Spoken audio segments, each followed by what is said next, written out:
Shut up and sit down.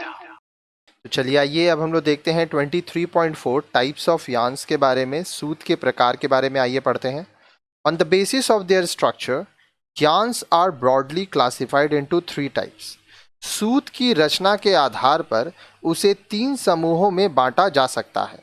Simple yarn, साधारण सूत, complex और novelty yarn, जटिल या नोवेल्टी सूत, टेक्सचर्ड यार्न, प्रकाशित सूत।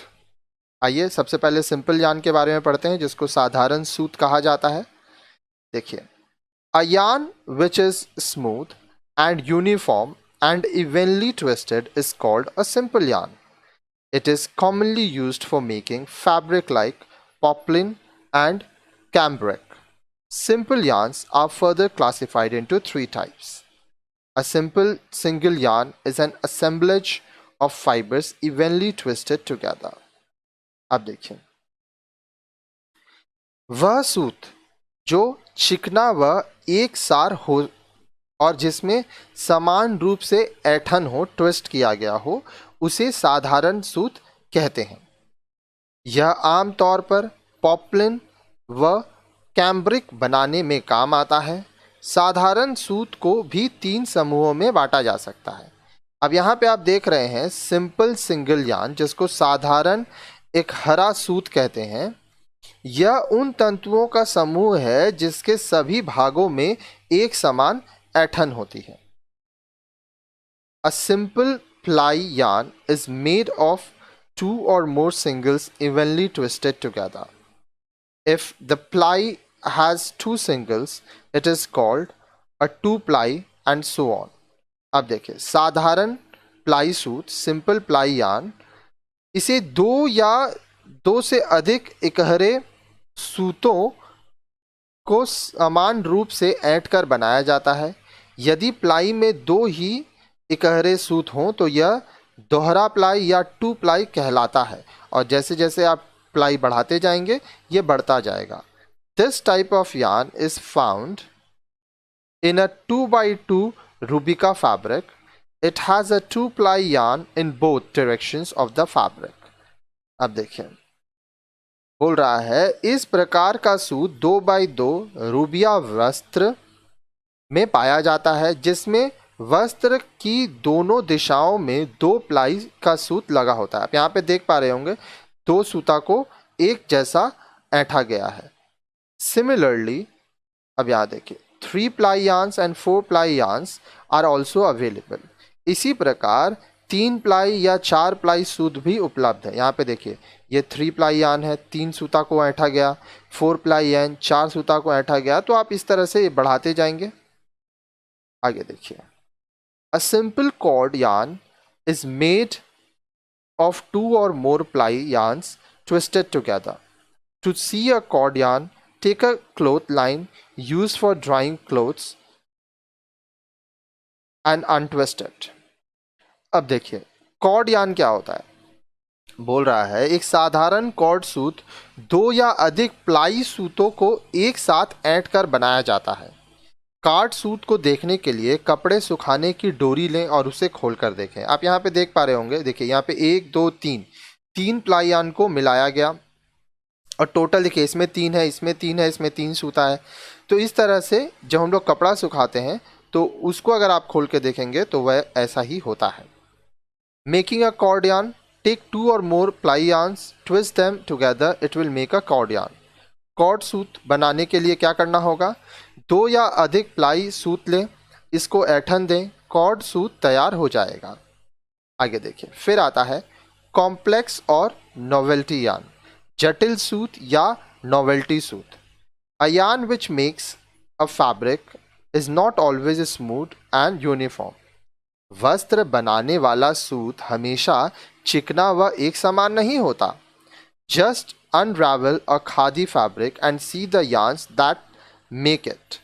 एक खादी वस्त्र को उधेड़ कर उसके सूत देखिए। You will see that these yarns are not even, but are thick in some places and thin in the other. आप देखेंगे कि यह सूत एक समान न होकर कहीं पतला तो कहीं मोटा होता है। Such yarns are called or are known as complex yarns.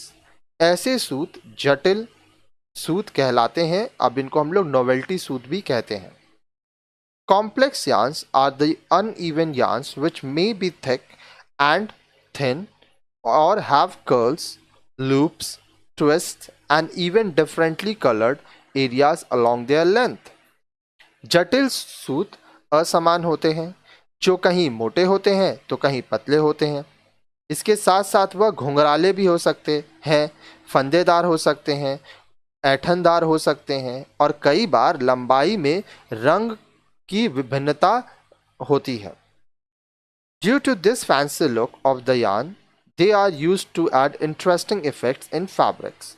धागे की इस सुंदरता के कारण इन जटिल धागों को वस्त्र के सुंदर और नवीन प्रभाव के लिए प्रयोग किया जाता है. Like simple yarns, the complex yarns may also be single or ply. साधारण सूत की तरह जटिल सूत भी इकहरे या दोहरे हो सकते हैं. A single complex yarn is usually unevenly twisted to make it thick and thin in places. This is the type of yarn which is found in the khadi fabric. अब देखिए, इकहरा जटिल सूत आमतौर पर जगह जगह पर असमान रूप से ऐंठन देकर मोटा या पतला किया जाता है. इस तरह का सूत खादी वस्त्रों में पाया जाता है. आगे देखिए, आगे बोल रहा है, Before discussing the complex ply yarns, recall that a ply yarn is made up of two or more single evenly twisted yarns. जटिल प्लाई सूत पर विचार विमर्श करने से पहले याद करें कि प्लाई सूत दो या अधिक इकहरे समान रूप के से ऐठे हुए सूतों से बना होता है. In complex ply, two or more complex yarns are twisted around each other to form loops, curls and knots to create fancy effects. जटिल प्लाई में दो या अधिक जटिल सूत एक दूसरे के चारों ओर लिपट कर फंदे, छल्ले या गांठें बनाते हैं ताकि वह सुंदर दिखें. Many knitting yarns are complex ply yarns which give interesting texture on sweaters. बहुत सारी से बुनाई के धागे जटिल प्लाई सूत होते हैं जो स्वेटर में रुचिकर बुनावट उत्पन्न करते हैं. अब देखिए, another type of yarn that you all must have seen is a core yarn. अब देखिए, बोल रहा है कि आप सब ने एक अन्य प्रकार का सूत अवश्य देखा होगा, वह है core Suta. Just pull out the elastic from one of your old socks. अपने पुराने मोजे में से इलास्टिक निकाल कर देखिए. You will see that this elastic has been wrapped by another yarn of cotton or nylon. आप देखेंगे कि इस इलास्टिक के ऊपर सूती या नायलॉन का सूत लपेटा हुआ है. Such a yarn is called core yarn and is classified as novelty yarn. अब देखिए, ऐसे सूत को कोर सूत कहते हैं तथा इसको नोवेल्टी सूत में बांटा गया है. ठीक है, अब यहाँ पे देखिए, some examples of complex and novelty yarns are illustrated below along with their description. अब हम लोग देखेंगे यहाँ पे कुछ जटिल और नोवेल्टी यार्न के उदाहरण दिए गए हैं. ठीक है, और उसके डिस्क्रिप्शन भी है, तो एक एक करके देखते हैं. ये है slub yarn with thick and thin places.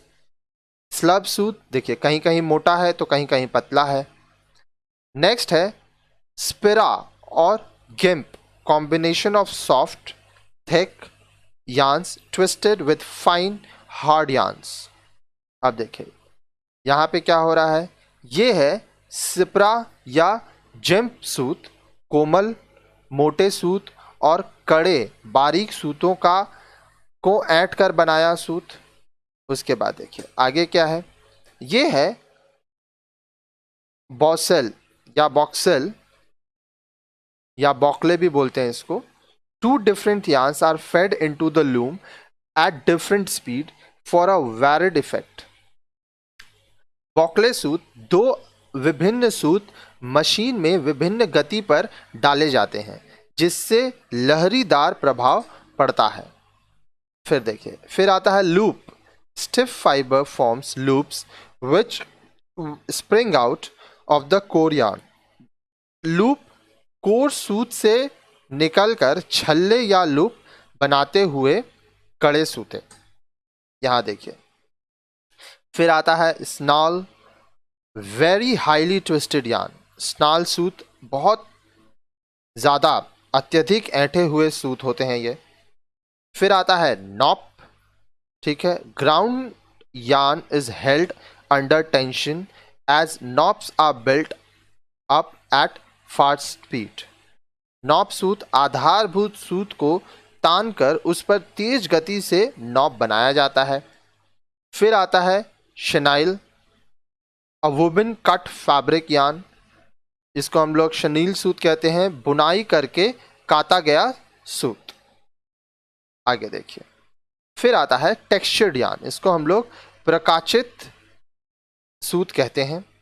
When you unravel a sweater, you find that the yarn which was straight when you knitted has now become curly.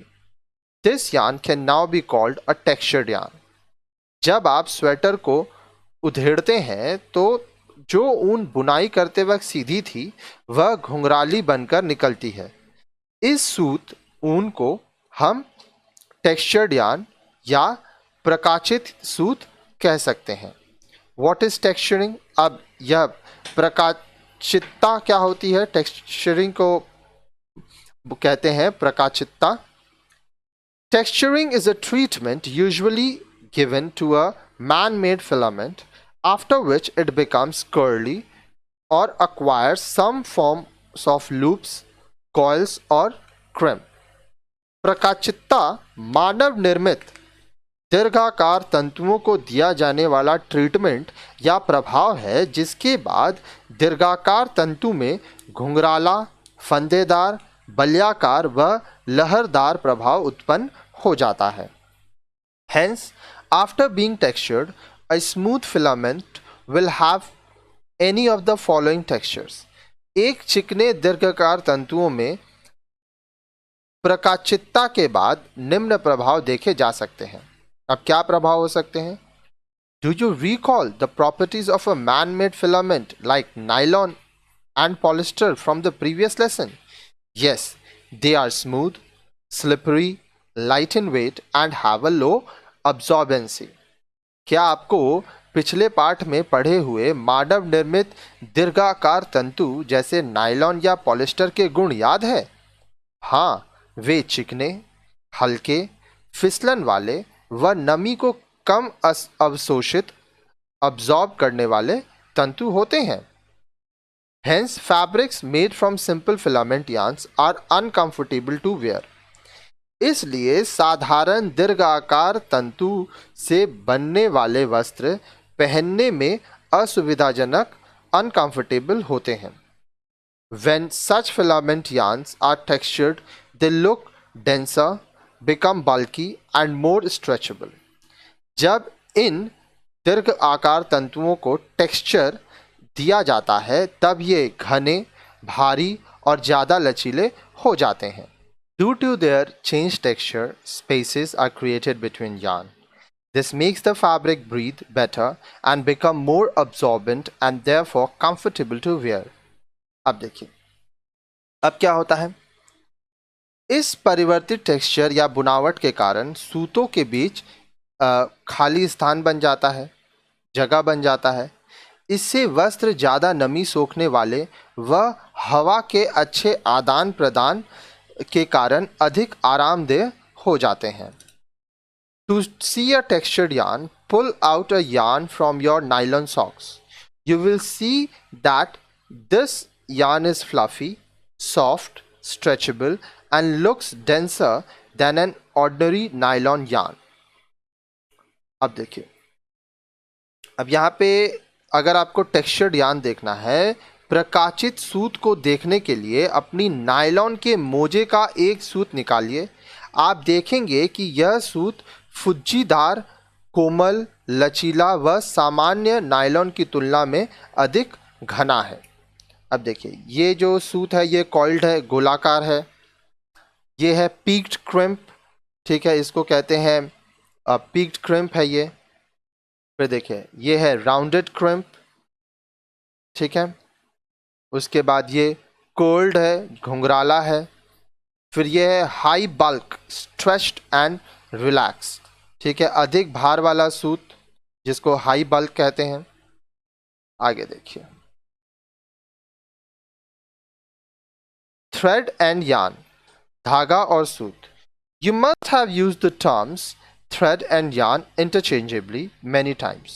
Actually, a thread and yarn are similar but not the same. A yarn is processed further to make a thread. आपने बहुत बार धागा और सूत शब्द का प्रयोग एक दूसरे के स्थान पर किया होगा। दरअसल धागा और सूत में समानता है, पर वह एक नहीं है। सूत पर और अधिक काम करने के बाद उसे धागे का रूप दिया जाता है। A thread is usually a ply yarn. It is finer, more even and stronger. साधारणतः धागा प्लाई सूत से बना होता है। यह सूत से ज़्यादा बारीक, एक समान और मजबूत होता है।